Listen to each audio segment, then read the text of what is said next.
Well, good morning, everyone. Rather than studying one particular artifact in great detail, I'm going to be looking at a number of them. And I suppose my thesis is that the electrical communication systems that we've had, concentrating on this country, we can't deal with the whole world today, have very largely come and gone. So they emerge, we use them, they then disappear, and actually most trace of them disappears as well. Some evidence remains, and I'll be going through a number of images this morning, looking at examples of that evidence and trying to see what that evidence tells us. Now, one other thing is that I live and work in London, so my examples will not really be regionally based to this part of the country. But there is another paper being given today which will concentrate on that area, so I feel fairly relieved at that. Well, to start with, moving a long way from the Bridgewater Canal, something which is almost the one familiar piece of evidence of a telecommunications system.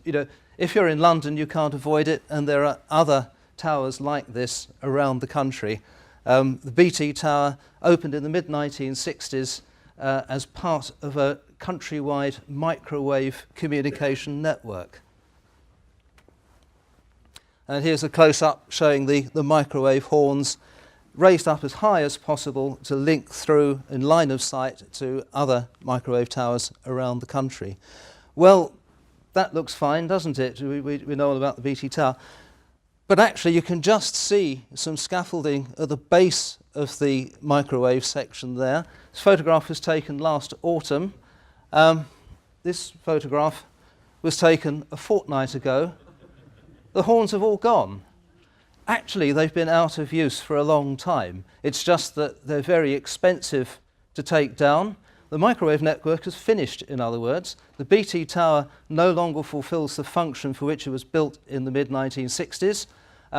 At the base is still a very important television switching system and network, but that doesn't need the tower. The tower is little more these days than a highly expensive BT billboard and corporate entertainment suite. And it's jolly good too. So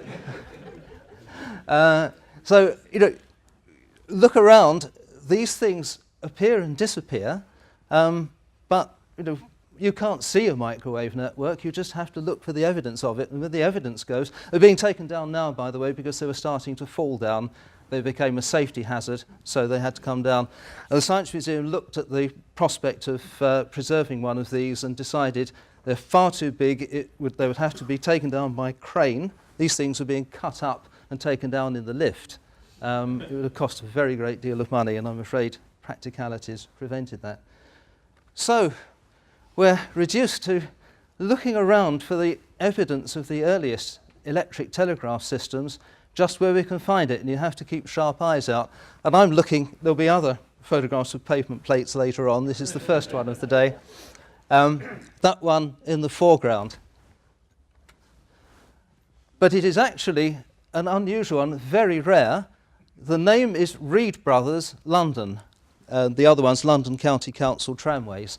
Bit of a cheat here, but there is so little evidence surviving of the instrument-making firm of William Reed and its development, Reed Brothers engineers, who became very important as laying of telegraph networks across the country, power lines for tramways, as here. They were a very big and important company, but their finances were never secure, and after doing a lot in the First World War, they ran into financial trouble and became bankrupt in about 1922 and have disappeared completely. And in fact, their records have gone too, and so often in bankruptcy cases, you'll find the official receiver does his work, and then at the end, he is given permission to destroy the books. And I've always taken that to mean that what actually happens is that they're given an instruction to destroy the books, not that they're no longer needed for legal reasons, but you can get rid of them. So they do. And the Reed Brothers material has gone, and since they were there almost at the beginning of the electric telegraph age, making instruments for Cook and Wheatstone, that single needle telegraph dating from 1845.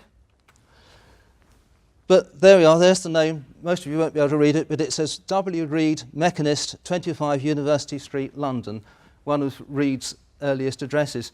So if you want to look at the present-day evidence of some of the earliest telegraph instruments in the country, you just have to scratch around. As indeed you do if looking for evidence of the offices of the first telegraph company to be established in this country, the Electric Telegraph Company, which was set up to buy the patents of Cook and Wheatstone in 1845-46.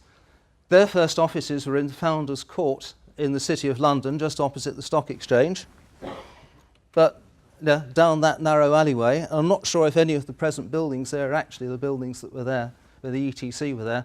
They moved away very quickly, within 10 years, to another office in the City of London. So you have to know that the ETC was in Founders Court in the City of London, and you can go and look, and you can imagine that that's about as much as you can do. This is a woodcut of an electric telegraph office, a typical one of the 1850s or the 1860s. It comes from a book called Electric Telegraph Manipulation, one of the earliest handbooks telling you how to run a telegraph system. And it was written by, I can't remember his first name, Walker, who wrote, he was on the South Eastern Railway and wrote a very interesting book on setting up an electric telegraph system along the railways and how you operate it. Double needle telegraph instruments in the far corner. Another instrument which I think is double needle at the back. You can see how the wiring is arranged just about, and the administrative officer there, although perhaps he's writing down the messages that came through the instruments, because with that system one person had to read the needles moving as they marked the letters moving that way, call out what was indicated, and a second person wrote down the message. The Morse system using sounders was much more sensible and simple. You listened to the bang of the sounder and the dots and dashes told you. That was a great saving in labour. But of course the electric telegraph system grew and expanded just as those turnpike, canal and railway systems expanded. So the lines expanded across the countryside, and eventually in certain of the big cities, this is the London example, the Central Telegraph Office in London, it was a hub and spoke system, unlike the telephone system, which is a matrix. The telegraph lines fed into a centre, and then the messages went along trunk lines to another hub and then were distributed out by spokes there. That's the CTO as it looked in the mid-1930s. And this is a view of one of the instrument rooms in the CTO in about 1950. By 1962, the Central Telegraph Office had been closed. It just wasn't needed anymore. Other systems of communication had taken over. Indeed, the telegram, the genuine telegram, followed at the end of the 1982, I think. But there we are. That's a telegraph office of the 1930s. When you really, I suppose it's a post office as well, but basically you write your telegrams there, hand them in through the grill, and notice the spy in black in his reporting on the scene to his masters.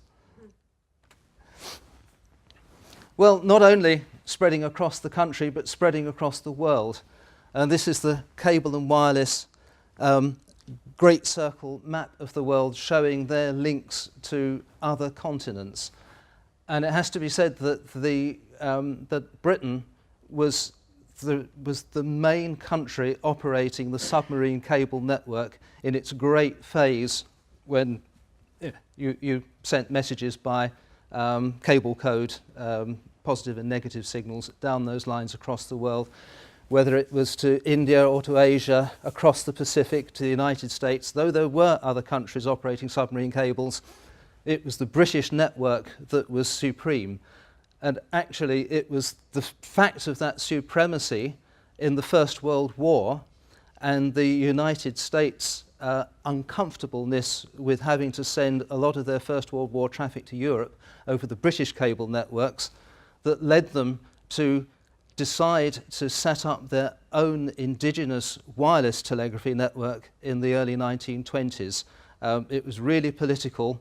If they couldn't take over the cable network, and they couldn't, then they would have one of their own that they could control and that couldn't be cut or done away with any other way.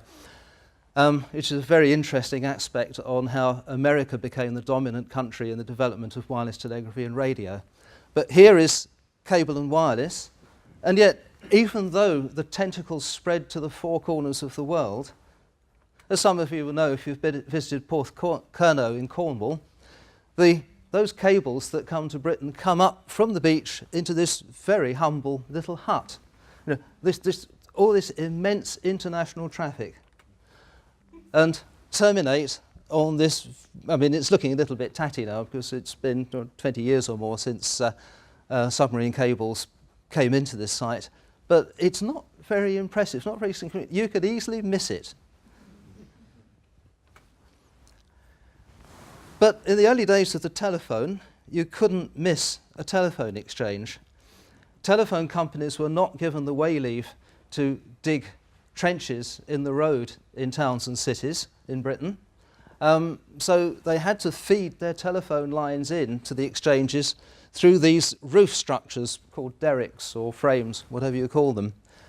This is another London example, Coleman Street, London's first telephone exchange. That's the exchange switchboard there.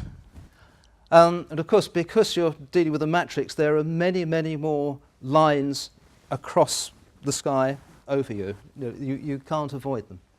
And indeed, Avenue Exchange in London had this mightily impressive derrick. I mean, you just couldn't miss that. It's as big as a gas holder, isn't it?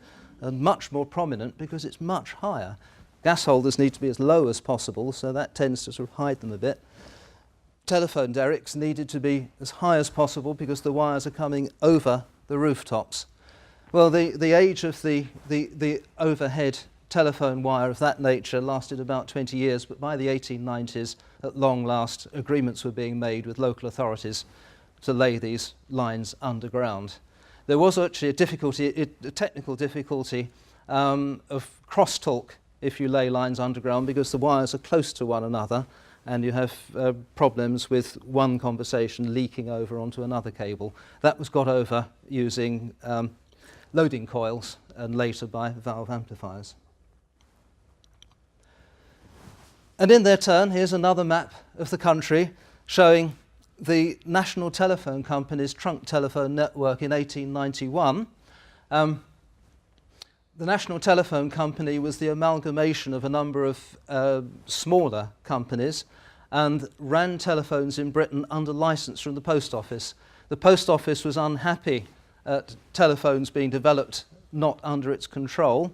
The Post Office was a national monopoly, and in the late 1870s engineered a court case to determine whether telephones were or were not part of their monopoly. And it was determined that a telephone was a telegraph for the purposes of the Telegraph Acts. So henceforth, they didn't start telephones themselves at that time, but they licensed companies to run telephone systems as they wished, and those licenses were all to run out at the end of 1911. So this gave commercial companies freedom to set up telephone networks, but it also meant that they weren't necessarily so keen on undertaking long-term research if it was all going to come to an end in 1912. But the telephone systems in various cities around the country, various towns, started to be linked together, and these trunk networks were set up using these enormous high telephone poles with a multiplicity of wires. Notice that it's alongside the railway and that the adjacent telephone pole is the railway signalling and telegraph system, by now completely separate from the national telephone system. Here's a double H pole used for the most important and longest trunk systems. And I have a note here that the weight of the copper wire to carry these was 800 pounds per mile. That's 363 kilograms per mile, each copper wire. That was because you just needed that thickness of copper to get any semblance of a decent voice current down along the systems in the days before repeaters. Now, those double H poles were a familiar part of the British landscape for about 50 years, I suppose. There we are. In the 1930s, the post office, having at that time a very active public relations department, romanticised the telephone system quite considerably. And you'd think it was almost man's greatest aspiration in life to be a telephone lineman. You know, looking upwards, the optimism, the beautiful sky, the clouds. Oh, how lovely. But that was their downfall. These heavy trunk telephone networks were very susceptible to severe weather. I don't know the date of this particular picture, but I think it may be the very heavy snowfalls of March 1916, which knocked out the trunk telephone network for several days. It took an awful lot of getting back together. So thank goodness by then we had loading coils and repeaters. So trenches began to be dug, and the telephone system was put underground. It took a long time, of course, but that's not quite as romantic a calling, is it, to be in a cable trench mucking away in artificial light. Not very pleasant at all. And of course that carries on until this is the mid-1980s, when fibre optic cables were starting to be put down into the ground. But you can't see a fibre optic cable. You know, there it is underneath. You have to take it on trust, the few amounts of evidence you have that these things are actually there. Here's some more of these pavement plates. You know, just walking along from photographing one particular site last autumn, I just thought, well, let's take some photographs of some pavement plates. There's one marked GPO. That's a pair, one marked telephones, the other one marked telegraphs. Unfortunately, the telephone one is hidden in shadow. Another one of more recent origin. And it's one of the few ways in which superseded corporate marks actually survive. That BT trademark will if the plate isn't taken away, will live for years, long after that mark's gone, the Piper has gone. I can't remember what the BT mark is today, black mark. But if you look around, you can see these things, and maybe if you've really got nothing better to do, you can work out what those letters and numbers mean. So I'm afraid I'm busy that day. But there we are, the railway, the electric telegraph on the South Western Railway. The railways were an obvious place for the first telegraph systems of this country to lay down their telegraph wires, and the Electric Telegraph Company had an arrangement with many of the railway companies to use the cuttings, just as much as the canals did later on. It looks rather incongruous to see a canal with a telephone line down the side, somehow or other, but not for the railways, because as signalling developed, so telephone and telegraph wires became necessary for the operation of the railway system. So in the early days, they were used simply as a way of getting the public commercial telegraph line from one place to another. Later, they became specialised just for the railways. Now, this looks like a familiar scene. It's somewhere along the line between Ely and Brandon, Ely, Brandon, Wimbledon, on the Ely-Norwich line. And actually, this is now history too.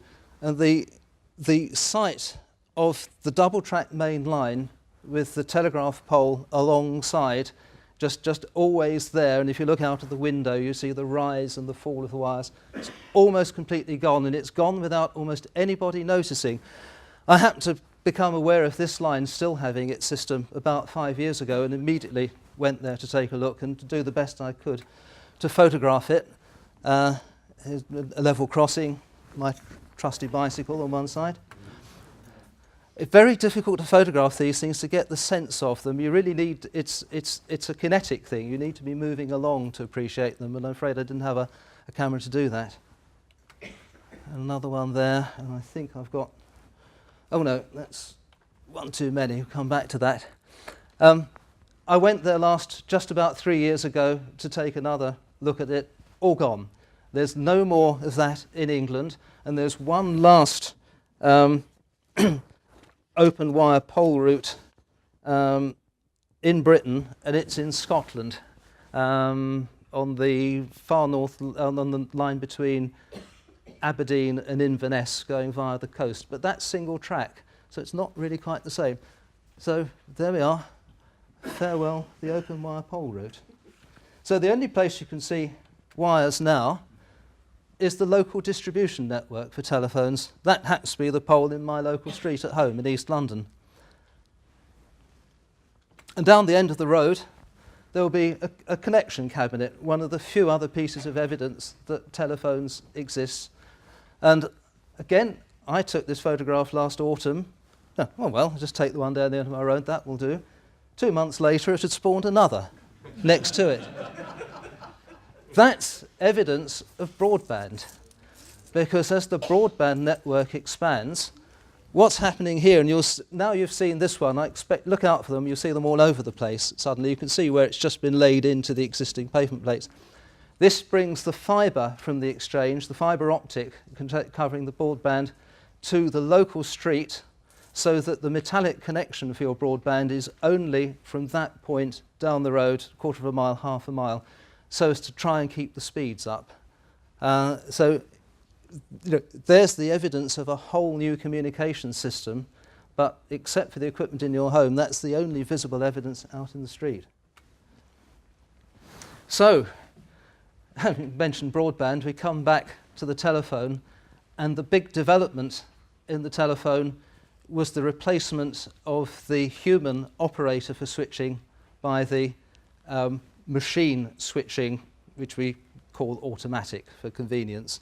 This is a page from the Illustrated London News of December 1911, announcing the forthcoming opening of Britain's first automatic exchange on the public network, which was on the 18th of May 1912. So we're just coming up in 2 months' time to the centenary of automatic switching on telephones in this country. It was at Epsom in Surrey.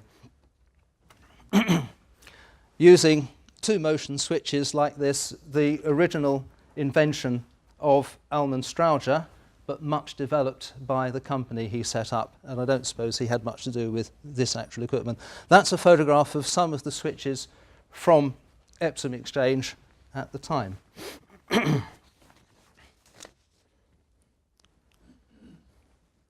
Well, you won't.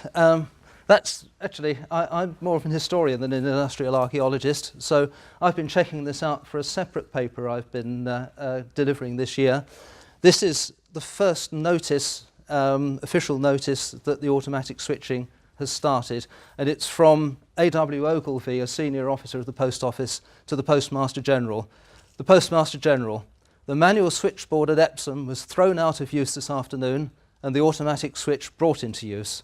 The subscribers are being rung up from the from the exchange, and the lines appear to be working well. 4 p.m. So this is 1 hour after cutover.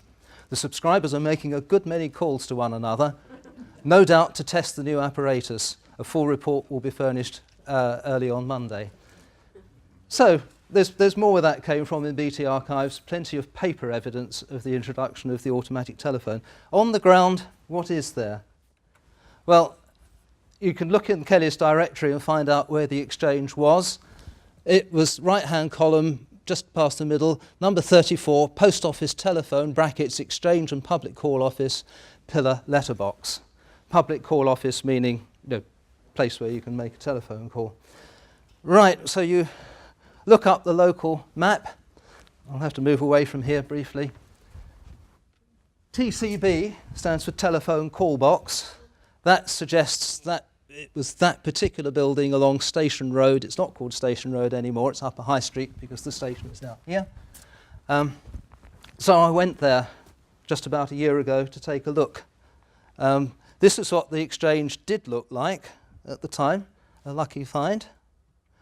That's what it looks like now. So really, automatic telephone switching, very important.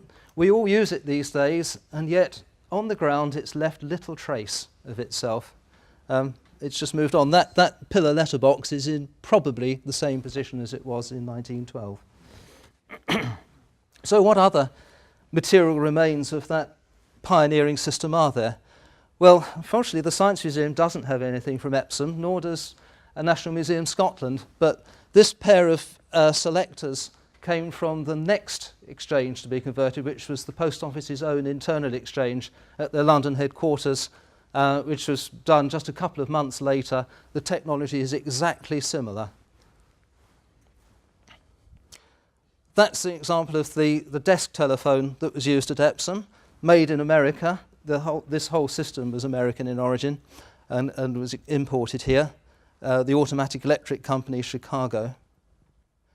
And that's, as far as I know, the sole surviving, unless there are any in private hands, of that type of telephone. Just down the road, Mosey has on display this telephone, which also purports to come from Epsom. It's a pity in this photograph the earpiece is the wrong way up. You get an ear full of dust if you held it to your ear. So there's not much survived. And that's really my recurring theme, isn't it? Exchange buildings. Well, Epsom disappeared, but as the automatic system was introduced in London, so a whole new, it's expansion, so lots more telephone buildings need to be created. This building here is the site of Holborn Telephone Exchange. It still is a telephone exchange. It was opened in 1925-26, and it was London's first automatic exchange and the first tandem switching centre. It is also the home of BT Archives as well, so it's a building one can go inside. But of that original installation, of course, no sign at all. And they needed to be big, because the switches, as you can see, were quite massive, and each one was dealing with quite a small number of calls all the time. Lots of switches, a very big distribution frame, batteries, the central battery system, all the power came from the telephone exchange, so you needed a big building. Buildings like this. This is the aptly named Wheatstone House in Chiswick in West London, and it's typical of the kind of building that was being put up, the size that you needed at that time. There we are. Very good name to give it. I'm not sure if it was actually a telephone exchange or whether a place where a number of telephone and telegraph facilities were organised. Still researching that. This tells us when it was built and opened, 1953. There's no doubt it's a BT building, is it? Yep, it's BT all right. But actually they don't want it anymore. There's the for sale sign up. That great Wheatstone House is not needed because today's automatic switching could be accommodated in a room this size. Some of the old telephone exchange buildings are still in use for that purpose, but so I'm told the exchange is up there, there's a great long space with nothing in it, and the MDF, the main distribution frame, is down the other end. So Wheatstone House might survive, but a lot of them won't. This won't survive either. Does any building more redolently say 1960s? to the artwork on the side of the building. This is Empress Exchange in West London. Nothing perhaps very special about it, except that because they're so nondescript, all these buildings will disappear. And Empress House has already been sold and will in due course, I imagine, become housing. But it has an historic claim to fame because the first wholly digital switching apparatus on the public telephone network was opened here in 1968. Empress Tandem Exchange used pulse code modulation, and that was the start of it for Britain. And I believe, as far as PCM was concerned, it was a world first as well.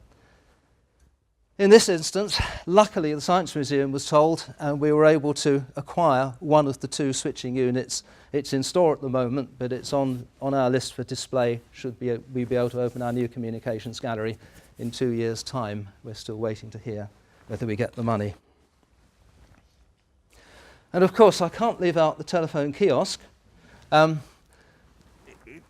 It's the most prominent and obvious example of visible telecommunications. Hey, there's something here that's something to do with speaking at a distance. But actually, who uses telephone kiosks? I look at every one as I pass by just to see if there's somebody inside making a call. There usually isn't. If there is someone inside, it's because their girlfriend or boyfriend is taking a photograph of them in this quaint old British telephone kiosk. But this one, there are other things that you can spot. This one, I'm sorry, I didn't go very far to do my research. This one's just the other side of the road from the Science Museum. But you can see those two holes on one side. Now, Neil Johannesson, who used to look after BT's collection, told me, that must be an early sighting because, generally speaking, they were not put against buildings later on. They were up the other side near the curb. So it's quite close to the building. What caused those holes? Those ones there. Well, it was a bomb in the Second World War. Almost certainly those holes were from the bomb. So looking at it, you can say probably that kiosk has been on that site unmoved since 1939-40. Probably it's been there since it was first installed in the mid to late 1920s, probably. And that's just something you can keep your eyes open. They're not all as interesting as that. This rather sad pair is also, it's evidence of a time that's already passed by. BT attempting to make kiosks useful for making your email and your text and your phone or your internet connection using special instruments inside the kiosk. It's already come and gone in the last decade. Here's another one, broadband. I don't know how long we were able to go inside these kiosks and make broadband calls. It wasn't long, and indeed the equipment is now standard. I won't linger on those, looking at the time. What's this one called?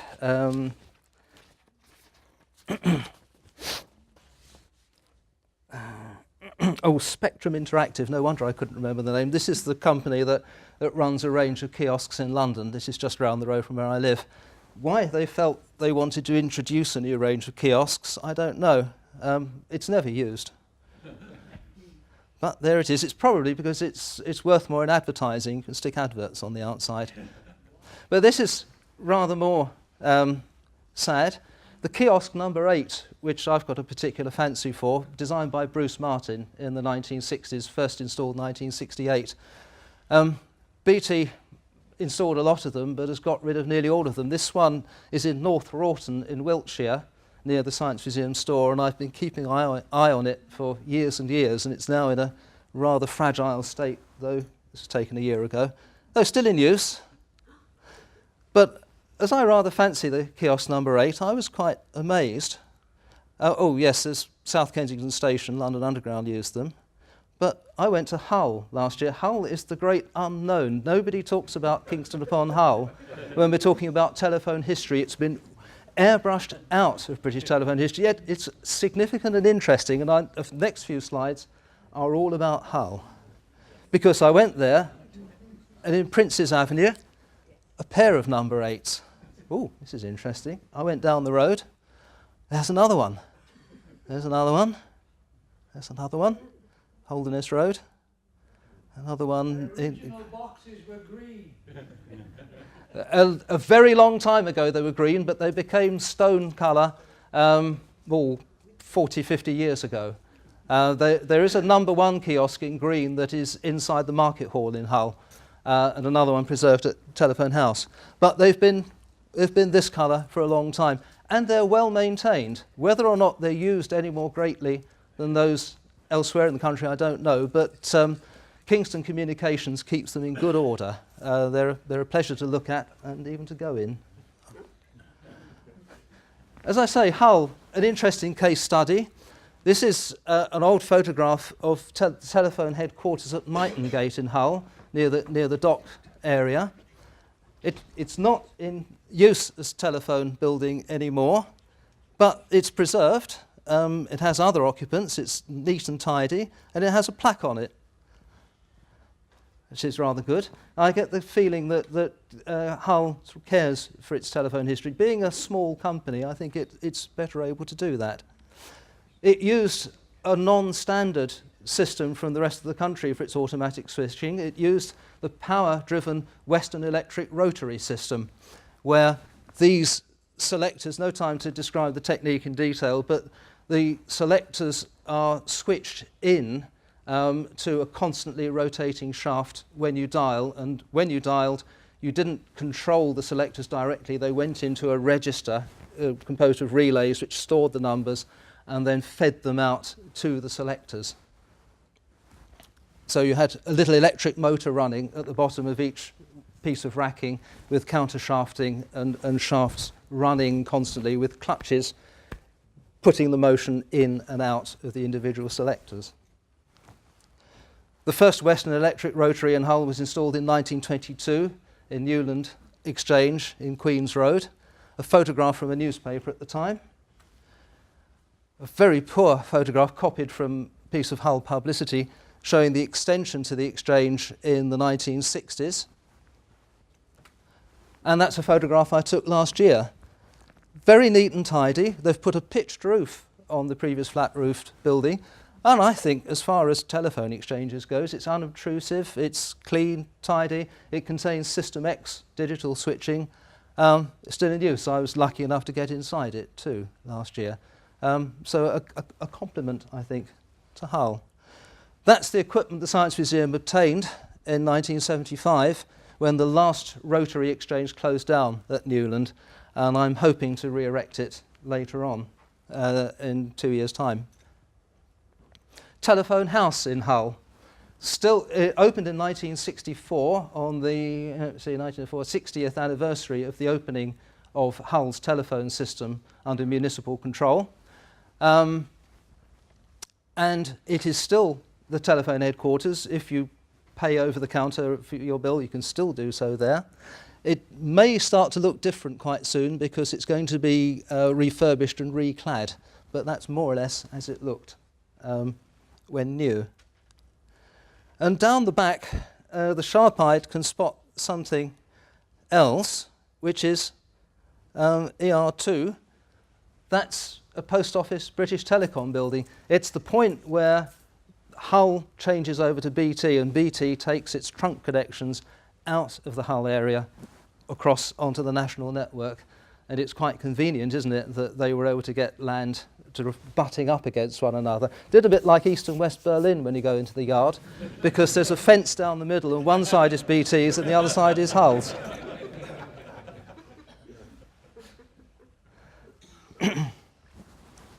So, this is the last section of what I want to talk about. Again, coming back to this business of evidence, why have I put this photograph of a hotel in North Gower Street in London near Euston Station up? Well, it's another communication system that came and went called Phone Point. And the Rabbit sign. The Rabbit company wasn't the only company offering phone point services, or zone phone, call them what you will, but it's the one that's most remembered. And that was a rare survivor. I regret I failed. I didn't get it. It's not there now. That photograph was taken about 5-6 years ago. It was there till the hotel was refurbished about 18 months ago. I really should have had it, because some people have preserved the Rabbit system, and the Science Museum has preserved a wonderful complete kit, which was given to us about 11 years ago, by somebody who'd signed up to the system about a month before Orange took it out and withdrew the facility altogether. Maybe I ought to mention that Phone Point was a system whereby it was really just a cordless phone. You had to be near the transmitter to be able to make or receive calls, which is why you needed those signs up there. I mean, Wi-Fi hotspots are just the same, really, aren't they? You need to know whether you can connect your computer up by Wi-Fi. Anyway, so this chap he was given replacement equipment, but they didn't want the other one back, So he kept it and then gave it to us. And I bet we've got the only example in the country of a rabbit-branded napkin.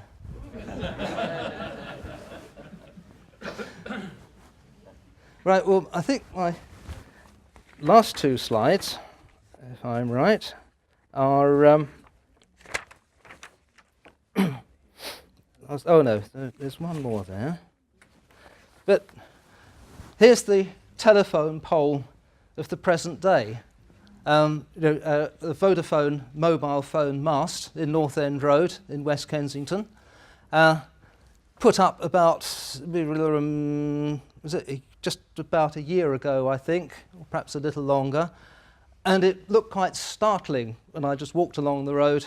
Oh, goodness me, must take a photograph. They're actually quite common now, but yes, again, these things will become very common, and then in their turn, they will be replaced by the latest kit that doesn't need them, and they will all go. And then we will say, what happened to all those wonderful, because by then they'll be wonderful, of course, mobile phone masts that we all used to know and love? Well, there we are. All we can do is take your photographs. And this slide is evidence that the ancient Greeks had mobile phones.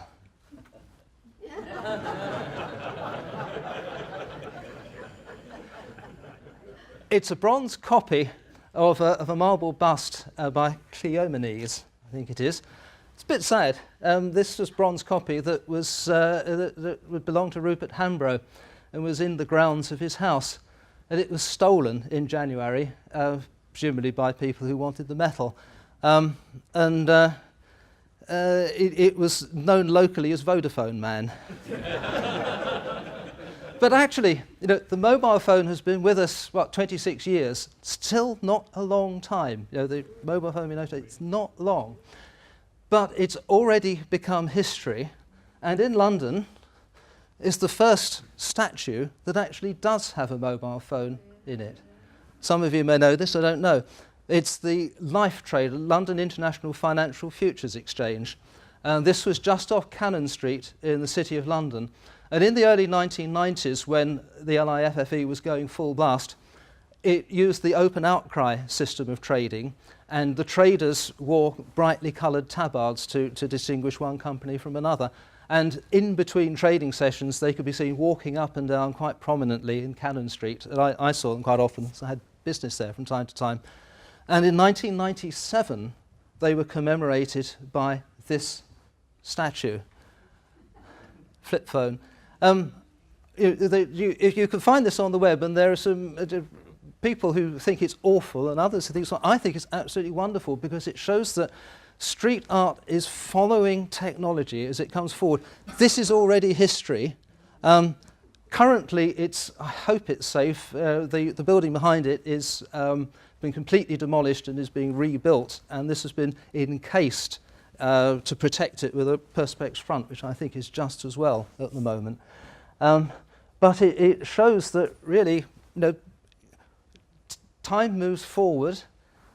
Art statues reflect that time moving forward, but at the same time, most of what I've shown you, you really have to think about what it represents. The actual communication system itself is invisible. So what can we do? All we can do is hold days like today and try and discuss it and think about what we can do. That's all I'd like to say. Thank you very much for listening.